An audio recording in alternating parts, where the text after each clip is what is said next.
minor injury. He'll be back. Looking for big things out of him. He's going to add a lot of depth to his secondary unit, which is going to be very good. Yes. Did he have surgery? Yeah, he had a little minor scope, but it was one of the things to clean some things up. But he's back working out and should be ready for the season. Sheridan had a good injury on his career, right? Just something that was lingering. Just rested him a little bit, but everybody's 100% and they're working. What would you say about the development of Nate Wiggins? What has he done this year? What's really touched you, and how does he take that momentum into full camp? He's put on some weight. Nate's always had the physical ability, to run, to jump, to do all the athletic things. But on this level, you got to have some size to you, and there's one of those kind of transitions you have to make from high school to college, and he's now bought into the nutrition side of it, and you can tell the way he looks. What did you hear about Jake and Toriano during the summer? Well, towards the tail end of spring, with the injuries we had at the secondary corner, you saw Toriano step up, make plays, show people, the reason why he was here. We all went to St. Louis to get him, and he's a good asset. Jay Lucas, he's doing what he's supposed to do. The offense talks about you. It's a good thing.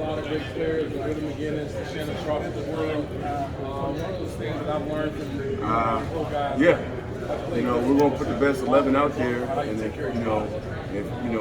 putting another safety down in a nickel slot position, and so be it. We're going to utilize every person we have. Your personnel grade has improved on the spring, and what's your area of emphasis on clinical camp? What is your position you've improved on the most since spring, and what's your area of emphasis going into summer? Well, I can't really say too much about what they've improved on, since spring practice, because I've not been able to watch any of their workouts. So it's going to be interesting. It's like a kid running downstairs on Christmas. You want to see what's in the presents. Who's going to be that leader in your room? Probably Sheridan. Just because he's been here the longest. He's he's been the guy that's had starter snaps, and guys are going to lean on him. He's been through the ringer, so for him it's it's a sign of maturity, and he's already accepted that and leading the guys. Mike, how was your day-to-day change adding the assistant head coach title? Just some more opportunity for me to spread the brand. It's like Coach Swinney's extended arms. When he can't do something, Coach Reed would go and fill in for him. It's I've been here the longest, so I've seen the program for a long time, and actually, before that I was on the other side, so I was able to see it in a different light. So nothing much has changed, so it's been pretty good there. How's the dynamic changed kind of this offseason with essentially a new group of guys? Coach Khan, new voices? Well, we've been together for a while, so it's really nothing new. Next man up motto, and it's one of those things where we're going to fight for each other because, we want to see each other succeed. Can you walk us through the process of evaluating a guy like Liam Boyd, who hasn't played much football at all, but has incredible potential from what I've seen? Well, he came to camp, and you knew right then and there from the, as they say, the pop of football off his foot that he was special. He has a lot of leg strength. Actually took a year off, went down to IMG and competed on a national stage. So for him, it's just making that transition down to Clemson. And then the competition factor of kicking in front of, 88,000 people, but he is very promising. He has a good skill set, so it's up to us to make sure that we enhance it and put the best product on the field. Yeah, you've kind of gone through camp with him, Right. But from what you have been able to see, where does he have room for improvement that just comes with not playing football? Well, the thing is being accurate. You know, like I said, being able to kick in front of a crowd of 88,000. You know, which is a lot different than maybe 10. You know, and so that'll probably have to be his transition. But you know, for a young man with his caliber, he'll be okay. Mike, when you have young, very talented guys like Jaden and Toriano, what are the things that you're looking to see from them in their first full? Effort, competition, toughness, coachability. Guys who won't be able to take what we coach in the classroom and be able to put it to use on the field. As I tell these young men, hey, you know, I recruited you for a reason. I want to see you play. So for me, it's, you know, getting them out there and letting them play, seeing it in live action against another team. Can you tell with guys like that when the light comes on? You really don't know. You know, you just have to throw them out there. You know, and hopefully, that, you know, as a young kid, they have those natural instincts where they can swim. You know, and you've seen it in camp. You know that they'll be okay. You know.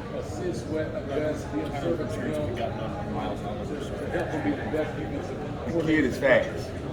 You know, that's the one thing I hear. He's fast and he's physical. So with those attributes right there, I love him. You know, because like I said, at the end of the day, that's what Coach Wayne pays me to do is coach. You know, give me the things that I can't teach. You know, as far as the natural things, everything else is fine for me. You want young men who represent the brand well. Having a guy like Jaden who's from right up the road. Really excited about what does that do for your quarterback room? What kind of master can he be? Well,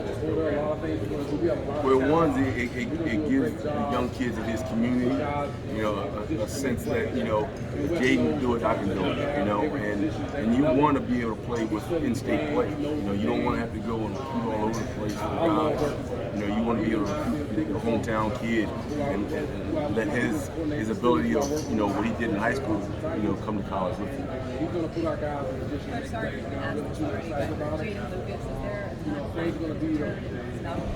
Right now, he's on track to be ready for camp. You know, he's been working out and doing all those types of things, so he'll be ready. I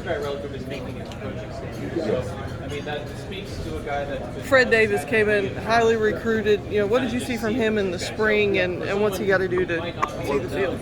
What I liked about Fred is, you know, Fred has grown up. You know, it was never his physical ability. It was more of his mental capacity, and he's actually turned the corner and is mature. You know, and that's what you want to see. You want to see the growth these young men make, and he's actually done it. And so I like his focus right now. I like where he's at, and I'm looking for a big season out of him. What are you looking for out of Malcolm? What does he have to do to kind of take that next step? Well, to be 100% healthy, you know, and what you like about Malcolm is going to give you everything he has, regardless if he's 100%, 10%, you know. But you know, right now he's healthy. And that's what I want to see. I want to see the old Malcolm running around there, you know, passionate, you know, getting the most out of his players, you know. So I'm looking forward to seeing him participate in the fall. Coach, did Fred go through a humbling process last year, would you say? Yeah. You know, yeah. You know, a lot of times young men feel like, you know, they can bring the same thing from high school to college, and you can't. You know, it's a new scheme, a new system, a new place, and you know, things that you once did when you were young are not going to be the same thing that keep you successful on this level. So you got to continue to grow. And for him, you know, it was. You know, he'll probably he'll probably tell you the same thing, that you know, he was humble. You know, that he thought that the things that he did in high school were going to automatically be the same things that he does here to make him successful. Coach, your two 5-star freshmen, Lucas and Pride, stood out so far, getting them on campus and seeing them. Athleticism, you know, willing to compete, maturity. So those things, and then just the physicals. You know, guys can run, can jump. And so it's been a pleasure watching, you know, Rock grow. Wes Goodwin as a defensive coordinator, what have you learned about him as a leader? Well, West, like I said, we've been here a long time, so it's not really nothing new for us learning about him. Because when a lot of people didn't know much about him, heck, we've been here sitting in the back room for a long time. So for me, it's an honor because now to see a young man, get an opportunity just to voice his opinion, for people to hear who he is, for him to stand out. Absolutely. Nobody should be loafing. If you do, you might be in trouble. Probably, from a totality, from top to bottom, yeah. So I love being a part of that, man. Anytime you got competition, it just makes everybody better. And so, we got to step up to the challenge. So we should be fresh. Guys should be going 110 miles per hour. They are not as put together for us physically as Toriano, but athletically, yes. Guys that can do multiple things, very athletic. Guys that can go out and play on the edge or go in and play in the slot. So, it's good to see it. It's like having a bag of Skittles. You never know what you're gonna get, but again, they're sweet. They're sweet. Is Toriano one of the most physically ready players you've had? Those are 4 guys who have all the tools to play at the next level. Yeah. Besides Mackenzie Alexander. We all work together. Wiggins, Together often, and so it's always. He'd be one of those guys that has an opportunity. Yes. Right now, there's not a depth chart. I don't want to put anything on anyone right now. I want to keep open competition. I know with Sheridan there on the other side too. Sheridan would probably be a guy that'll run out there. Yes. He's earned it. But like anything, they've got to go out there and they've got to compete every game. I don't want the guy to feel like he's made it. So I want that competition factor all the way up until the start of the first game. I know Fred Wiggins was caught out a little bit during this break. Do you feel like he's speed-wise, playing shape? He's from what I've been told, everybody's healthy, everybody's ready to go. They've got a race planned at the end of the semester with all the corners and the safeties. So he says he's going to be the fastest one, so we'll see. Where's your betting on that? From word I heard that I wasn't here last week, I heard he was on 400 pounds. Yeah. Until somebody proves me wrong. Coach, what did you know about Wes from the back of the room, as you said, that people didn't know yet? Extremely smart. I mean, when it comes down to football knowledge, he is a man that has a lot of knowledge, and he can regurgitate something that was 10 years ago. That you may not say typically the same way, and Wes would already say it before you said it. So that's what a lot of people will be shocked. Did he seem like a whiz kid or a future coordinator or both? Both. Being coming from the NFL, he has the attributes of an NFL coordinator. What's the mood around this building as you guys head into fall camp? I mean, I think everybody's, right now upbeat, ready for football. There's a lot of remodeling going around here. Guys' bodies are changing. Guys are growing up. Seeing the young kids, so it's kind of like a buzz. There's a lot of talk that from the outside that Clemson's time has passed. Do you guys use that as coaches to kind of create that chip going into the season, or do you have to say anything? I don't think we have to say anything because of the standard. It's been set. And I think guys want to live up to that standard. So I don't think we get into what people say. There's a lot of competition within this building, so I think as long as we have that, we'll always have a chip on our shoulder. You mentioned everybody competing for starting position. What are you looking for from guys to kind of elevate to that starting role? Consistency. I want guys that can do it over again, because then that builds trust in me. So now I can trust them. That's what I want to see. So that's what those guys are working for. To be consistent. Well, I think the two guys who said in the NFL this past year.